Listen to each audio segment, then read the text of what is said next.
Primero Diana va a exponer su trabajo. Después de la exposición viene la ronda de preguntas y respuestas.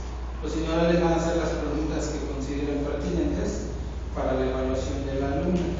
Terminando de las preguntas, como los señores ya consideren que hicieron las preguntas pertinentes, ustedes pasan allá afuera en lo que se evalúa a Diana. Terminando regresan y se le da la evaluación. Entonces ahorita vamos a empezar con la exposición. Buenas tardes, mi nombre es Diana Cisneros Sánchez. Hoy presento ante ustedes mi proyecto final que se titula Las dificultades a las que se enfrenta la familia ante la discapacidad física de un miembro en la edad preescolar. Antes que nada vamos a ver qué es una discapacidad, vamos a entender qué es una discapacidad. Para poderla entender, estudiar y tratar, la discapacidad se clasifica en 4 tipos, que es la física, intelectual motora, psíquica y sensorial. La física se refiere a los miembros del cuerpo, a la imposibilidad de no poderlos mover o no tenerlos. Sensorial se refiere a los sentidos. Los dos únicos sentidos de los que puede carecer el ser humano son la vista y la audición. Intelectual motora se refiere a que no coordinamos lo que se piensa con los movimientos que se hacen, es decir, se tienen movimientos involuntarios y no se puede controlar. Y la psíquica se refiere a los trastornos mentales de los que puede padecer un ser humano, como la esquizofrenia, epilepsia, psicosis y demás. Las causas que generan una discapacidad son 6. Es la cromosómica. Esto quiere decir que al momento de ser concebido un nuevo ser, los cromosomas no se empatan correctamente como debieran. Todo el ser humano consta de cromosomas X y cromosomas Y, deben de ser 26 pares. Al no darse esta unión correctamente, puede causar una discapacidad. La común o la que se conoce más es la del cromosoma 13, que es la del síndrome de Down. Congénita quiere decir que así se nace, que es un problema que traemos de nacimiento, que por alguna causa se desarrolló desde el nacimiento, antes de nacer, vaya, no es en el parto, sino en el momento del nacimiento. Problemas en el parto. Cuando una mujer tarda muchísimo en la labor de parto, puede producirle al bebé que no tiene suficiente oxigenación en su cerebro. Esto causa al niño que le entre agua al cerebro, en alguna parte del cuerpo, o bien cuando se tarda muchísimo, la misma mujer cierra sus piernas y puede lastimar a un bebé, o el doctor se ve obligado a sacarlo con un forceps, con una aspiradora, dañándole desde la cabeza, hombros, columna o algún otro miembro de su cuerpo, y eso le genera alguna discapacidad. Pueden ser los accidentes. Estos es a cualquier edad en cualquier etapa de nuestra vida puede darse un accidente. Hasta una simple caída, caer de sentón, golpearnos la columna de una manera muy severa, nos puede dejar algún tipo de secuela y algún tipo de discapacidad. El consumo de drogas, básicamente con las mujeres, no son tanto porque un varón no importe, sino que es la mujer la que lleva la carga del embarazo. Entonces, cuando una mujer consume drogas antes o durante el embarazo, el bebé no se desarrolla como debiera. El tubo neuronal de su cuerpecito no se desarrolla y esto le causa algún tipo de discapacidad. Entonces, por eso es importante que una mujer pues no consuma drogas. Y los daños orgánicos. Esto quiere decir que no se desarrollan los órganos de los ojos o de los oídos, ya sea el oído interno o externo. A eso se refiere. En el siguiente esquema les explico qué es una discapacidad física y las 4 causas de esta. La discapacidad que hoy en día se puede prevenir mediante lo que es el esquema de vacunación. Desde pequeñitos ya viene nuestro esquema de vacunación para atacar esta enfermedad. Si nosotros contraemos esta enfermedad, no es curable. Es tratable sí, pero ya no se cura. Entonces se previene con la vacuna. ¿Qué causa? Que todos en la espalda, en la columna vertebral, tenemos un líquido que se llama mielina. Es el que nos permite caminar. Cuando esta enfermedad nos ataca, no es posible producir ese líquido y no podemos nosotros caminar. Entonces nos vemos imposibilitados. El tratamiento es mediante unas mangueras que se colocan aquí a la altura de la cintura, conectadas a la espalda, unas mangueras que por vía externa nos ayuda a producir este líquido, la mielina, y poder volver a empezar a caminar o tener movimiento. En algunas ocasiones ya no es posible volver a caminar, pero sí se pudiera dar. Y la espina bífida, este es un padecimiento congénito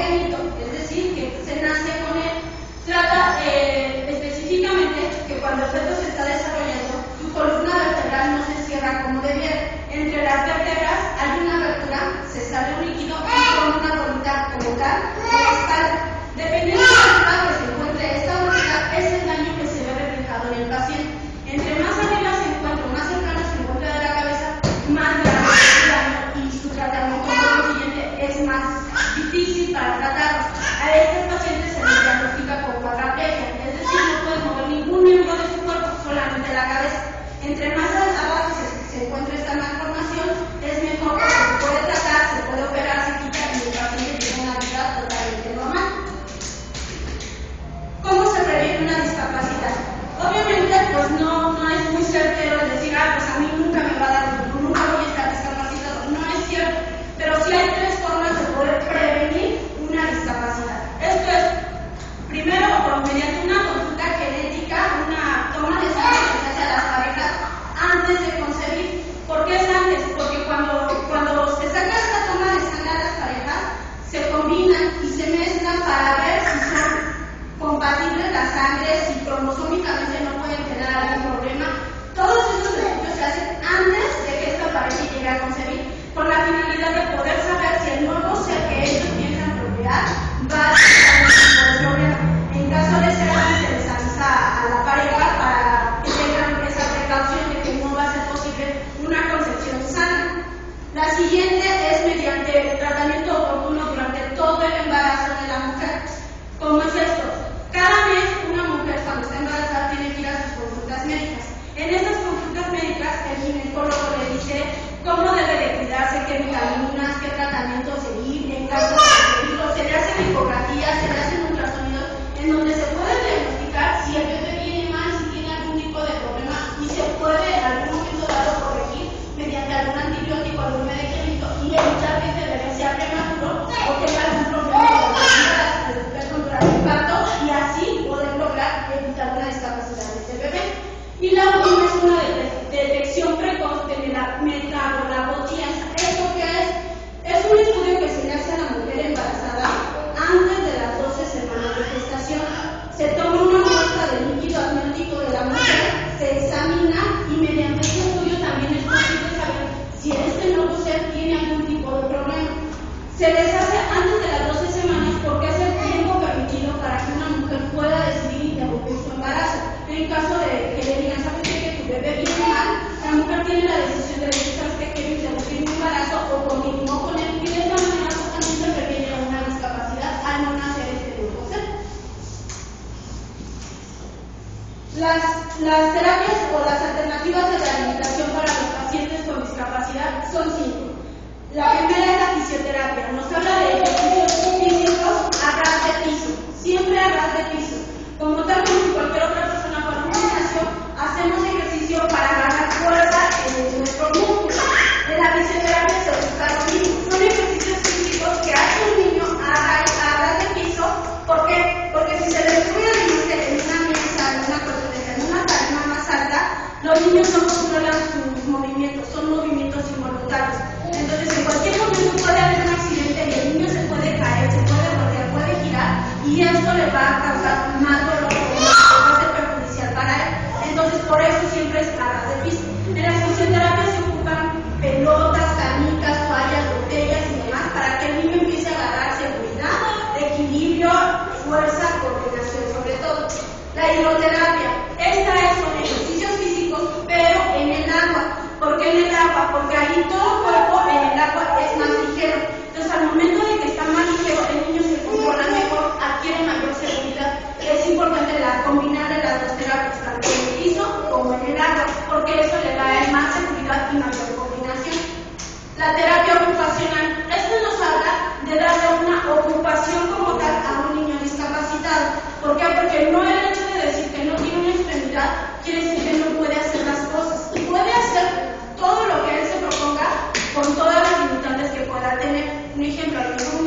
aprendes mejor. En las terapias recreativas a los niños se les dan instrumentos grandes, coloridos, musicales, con muchas figuras.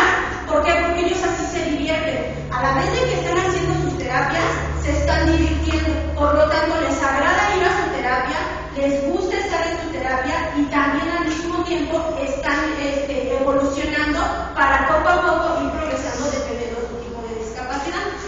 Y por último, la terapia psicológica. La terapia psicológica no es solo para el paciente que está discapacitado, es para todo su entorno, para toda su familia. ¿Por qué? Porque cuando un niño lo llevamos a terapia y sigue las otras 4, el niño adquiere seguridad o esa combinación, pero también empieza a adquirir autoestima, se da cuenta que él es capaz de hacer las cosas. ¿Y qué sucede cuando él llega a la el terapeuta lo anima, lo estimula y lo deja hacer sus cosas y le dice, sí, tú puedes llevar tu botella de una mesa a otra, pero cuando llega a casa, mamá lo limita y mamá le dice, no, hijo, tú quédate aquí sentado porque no te vayas a lastimar. Esa pequeñez, yo como mamá lo estoy tratando de proteger, pero a él le estoy tirando su autoestima, a él le estoy bajando más su autoestima porque lo hago sentir inútil, porque todo lo que él aprendió no lo está aplicando en casa. Por lo tanto, es también la terapia psicológica se aplica a los papás porque se les enseña y se les dice, ¿sabes qué, mamá? No lo limites, déjalo. Si él te dice, ya terminé de comer y yo voy a llevar mi plato, él no puede llevar porque es perfectamente capaz. Entonces, todos ese tipo de situaciones se enfrentan junto con toda la familia para que lo puedan lograr. Aquí viene lo que es mi propuesta. Mi propuesta se llama Un Día Especial y Diferente de Jardín. ¿De qué consta mi propuesta? Mi propuesta es a 10 meses, es decir, todo el año escolar en un jardín. Se trabajaría una vez por mes, una actividad al mes, en que se basa en una simulación de una discapacidad a los niños. La finalidad es lograr empatizar a los niños y padres de familia en la situación que vive realmente una familia con un miembro discapacitado. ¿Cómo se logra? Como le decía, se tiene planeado una vez al mes. Esa vez al mes, las educadoras citan a los padres de familia como a una junta normal, como a una actividad normal en el preescolar y se dice con anticipación. El día viernes vamos a tener la actividad con los niños, necesitamos la presencia de los padres. Los padres van a asistir el día que se les requiera al plantel, buscando siempre educarlos en el modo de decirle al niño, ¿sabes qué? Vamos a simular, este mes vamos a simular una discapacidad visual. Entonces todo el jardín de niños va a trabajar con discapacidades visuales. Obviamente no les vamos a dañar los ojos a los niños ni se busca causarles dolor. Sí podemos simularlos a lo mejor, vendándole los ojos, cubriéndoselos con un parche, poniéndole lentes envaselinados para crearles una disminución visual. No se ve exactamente igual con los lentes con vaselina que sin lentes. Entonces todo esto les va creando, dependiendo de la edad que tienen, dependiendo del grado en el que se encuentran, ese tipo de discapacidad que ellos van a simular. ¿Cuál es la finalidad? Que los niños como tal se empaticen con otros niños, que ellos sientan que es trabajar sin poder ver, sin poder utilizar los ojos.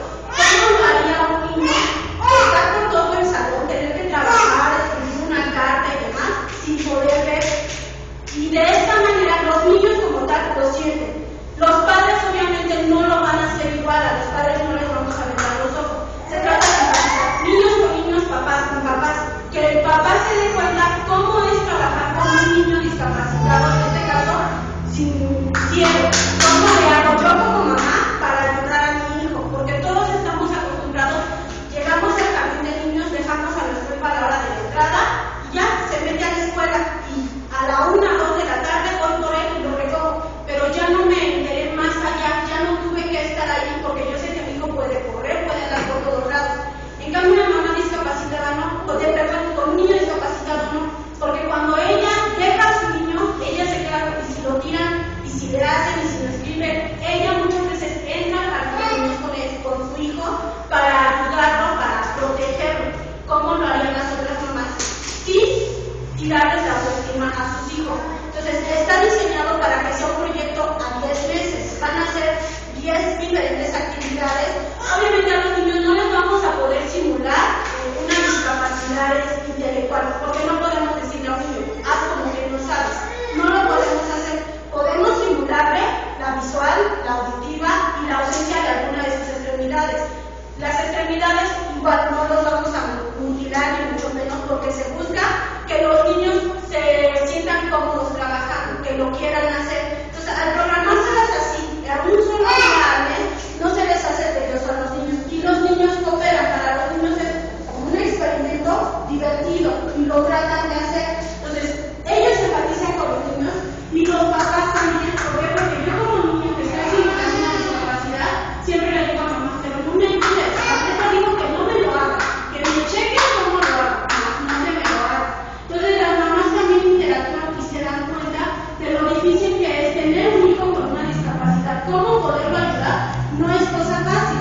los niños se tienen que valer de todo lo demás que tengan en el caso de que no tengan sus extremidades superiores.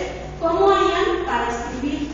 Pues a lo mejor con los pies, y así lo intentarían. Entonces, todo esto es con la finalidad de crear una conciencia y una educación que en la actualidad no se tiene. Muchas veces los adultos somos los que contaminamos a los niños. ¿Por qué? Porque yo como mamá, a veces que le digo a mi hijo, ¿sabes qué, hijo? Te vas a la escuela, pero no quiero que te juntes con él. ¿Por qué? Pues porque su mamá me cae mal, su papá me cae mal, no sé, pero no te juntas con él. Yo como mamá se lo estoy imponiendo a mi hijo, y mi hijo me hace caso.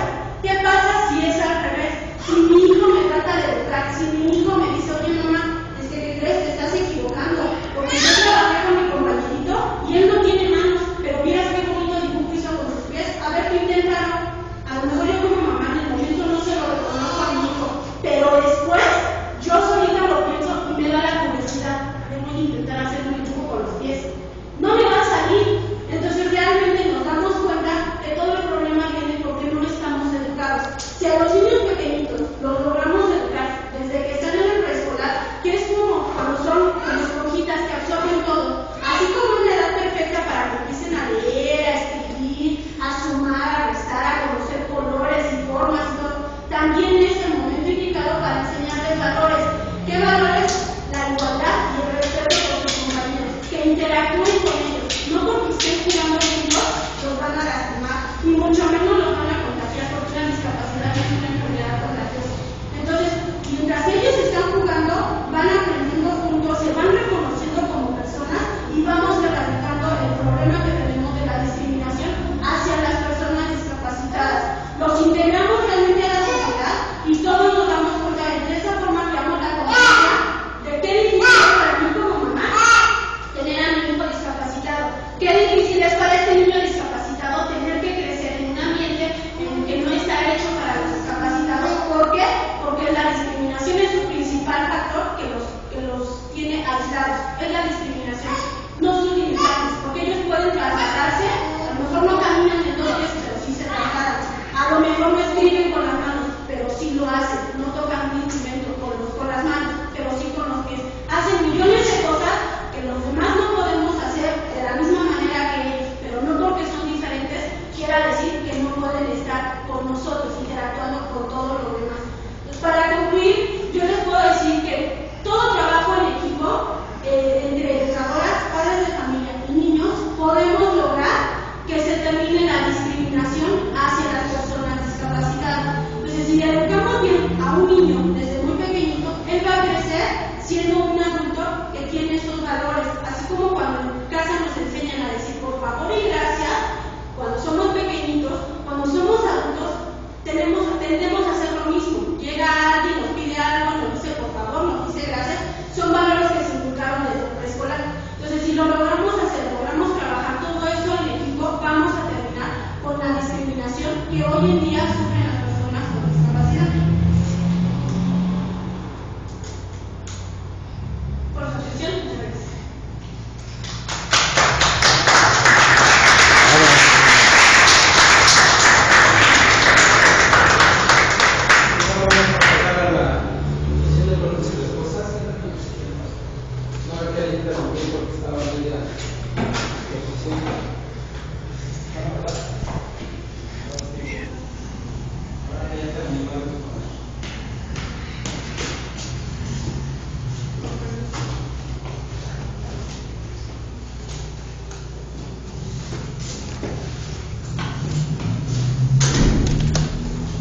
Ahora vamos a la segunda parte, que es la sesión de preguntas y respuestas. Empezamos. Yo tengo la primera. Hablas de una educación para los niños y hablas de involucrar a los padres de familia. Hay muchos padres de familia que desafortunadamente no creen en esta educación y ya tienen un prejuicio sobre la gente discapacitada. ¿Cómo tú involucrarías a esos papás en estas actividades? Pues serían ahora sí que serían los principales en hacer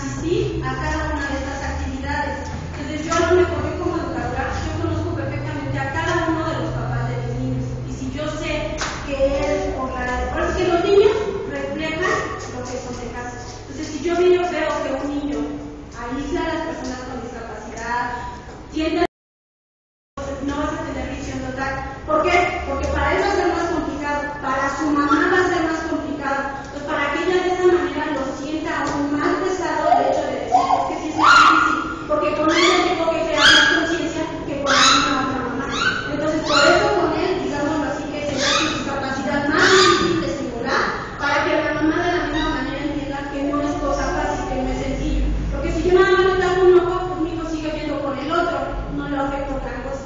Pero si es con los dos, para la mamá sí va a ser, sí es más difícil. Allá poco a poco está entrando en conciencia y cada una de estas actividades, igual programarle, digamos así, la más difícil a su hijo para que ella realmente tenga esa conciencia de que no es cosa fácil. ¿En qué influye la presencia de los papás dentro de esta actividad? Influye porque se trata de empatizar niño con niño, papá con papá. A los niños simulándoles una discapacidad, ellos lo entienden así, para mi compañero es difícil trabajar sin mano. Papá con papá, para que yo como papá me dé cuenta realmente cuál es mi sentir como mamá al tener a un niño discapacitado. Para que yo me dé cuenta que no es tan fácil de llevar a mi hijo a la escuela y me pierdo de él 4 o 5 horas que esté en la escuela y ya no sé nada de él. Simplemente ahí lo dejo. Una mamá con un niño discapacitado no es lo mismo. Ella siempre está al pendiente de que no se vaya a caer, que no se vaya a lastimar, que no me lo vayan a aventar, que no me lo vayan a tirar. De eso se trata. Que yo como mamá sienta lo que siente otra mamá que tiene a sus niños discapacitados. ¿Sería significativo para los niños ver el ejercicio que lo hagan los papás? Sería importante y hay una actividad diseñada así, sería muy importante. ¿Por qué? Porque así también ellos lo entienden de decir, a ver mamá, tú dices que no me debo de juntar con mi compañero porque no tiene manos y escribe de manera diferente. ¿Tú puedes escribir con él? A mí como mamá, muchas veces nos llenan en el ego, los hijos nos llegan a ir en el ego de decir, ¿cómo crees que un niño va a saber más que yo? A lo mejor en ese momento yo no le voy a dar la razón a mi hijo y le voy a decir, ay no, sí hijo, tienes razón, pero sí me hace reflexionar. Pero sí en el momento en que mi hijo ya se fue a dormir, yo me acuerdo, a ver, lo voy a intentar, me doy cuenta que no puedo. Y sí nos hace ir haciendo esa conciencia, sí influye, vaya, el hecho de que mi hijo me lo ponga como ese ejemplo y yo sentirlo, darme cuenta que no es lo mismo tener que trabajar todos los días con muletas. Simplemente trasladarte de tu casa a tu trabajo en muletas. Es complicadísimo. ¿Cómo vas a preparar a los niños para esta primera sesión? Porque dices que es de 10 sesiones, ¿no? Así es. Ya para la sexta, séptima ya los niños están preparados, pero para la primera, ¿cómo los vas a preparar? Para la primera se tiene contemplada la más fácil, que es la visual. A los niños, obviamente, esa semana se tiene diseñado que sea en viernes, todas las actividades en viernes. Desde el lunes yo empezaba a hablar con los niños. Ustedes saben para qué se utilizan los ojos, en este caso hablando de las. ¿Para qué son los ojos? ¿De qué nos sirven? ¿Y cómo los cuidamos? Y viendo todo el tema de la vista, lo importante que es la vista. Para el día que viene el viernes, sí decirle dependiendo de esta cosa también está dividida por grado. Si yo tengo a lo mejor kinder 1, que son los más pequeñitos, con ellos pues no les voy a quitar totalmente su visión, pero sí les voy a decir, vamos a ver qué se siente el trabajar con poquita visión. No te puedes quitar tus lentes. Obviamente va a haber niños que por curiosidad les va a ir molestando, pero es irlo trabajando con ellos poco a poco y dejarles la más sencilla, por así decirlo, como primera, y poco a poco ir aumentando el grado de dificultad por dar un nombre a cada una de las discapacidades.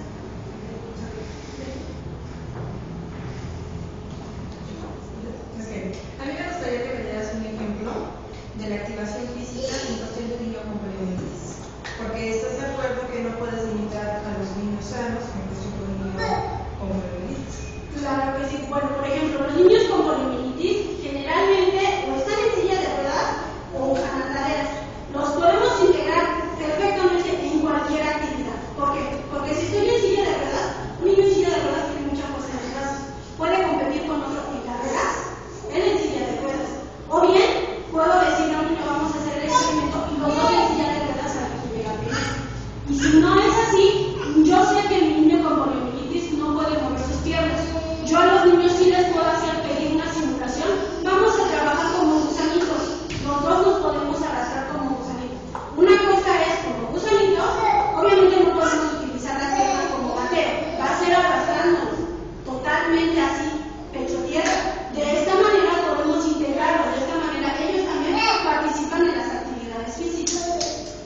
comparando con un problema con un niño sensorial, audición y lenguaje, un ejemplo que ese día tu tema es un cuento, ¿cómo lo aplicarías con un niño con problema de audición y lenguaje? Con figuras. Para los niños que tienen problemas de audición y lenguaje siempre es con figuras. Aquí queda claro que no por el hecho de que no escuchan no puedo hablar.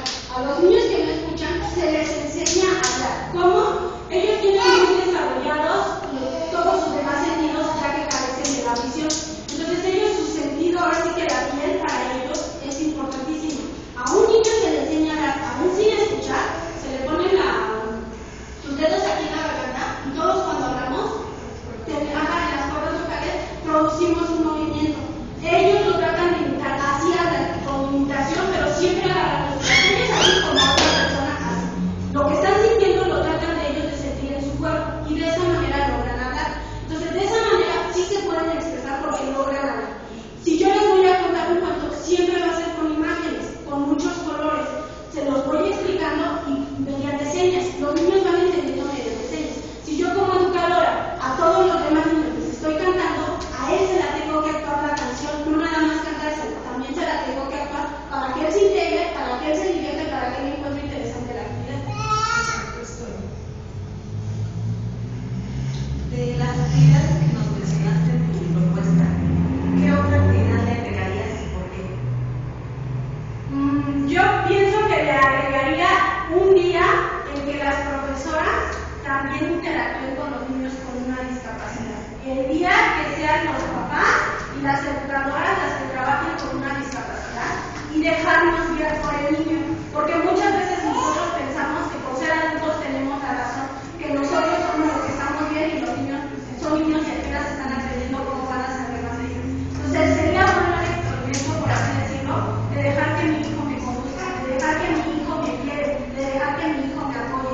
Que si yo tengo la discapacidad visual total, mi hijo es el que me está guiando para ir a un lugar y yo tener la confianza de dejarme guiar por mi hijo, que mi hijo me va a llevar y me va a decir, mamá, hay un escalón, o como profesora de igual manera, maestra, hay un profesor Luis, hay un escalón, o vamos a caer, o tenemos que girar. Darles la confianza a los niños de que ellos por un día se sientan como los grandes y nosotros los pequeños.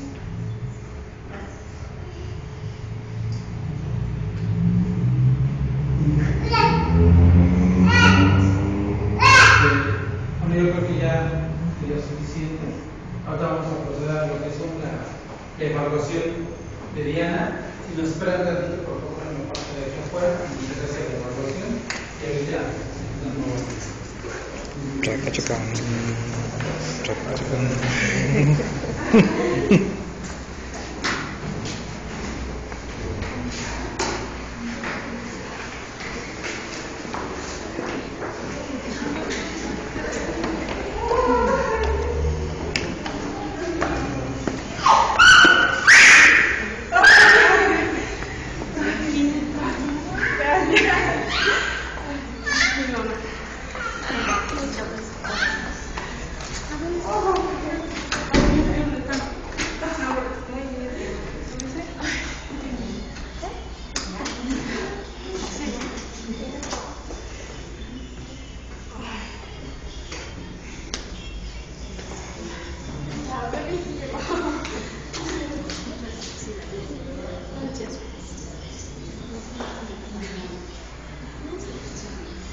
Ya puedes tranquilar, tranquis.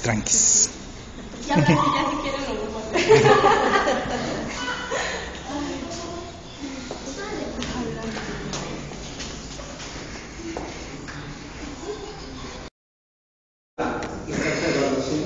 la carta de examen final, y aquí mismo voy a decir la evaluación. Después de que la lea, termine de leer la carta, vamos a hacer lo que es la propuesta de ley. Acta de examen final. En el Instituto Microplan, ubicado en la ciudad de Cuautitlán Izcalli, el día 25 de noviembre del 2011, siendo las 14:30 horas se reunieron Diana Elena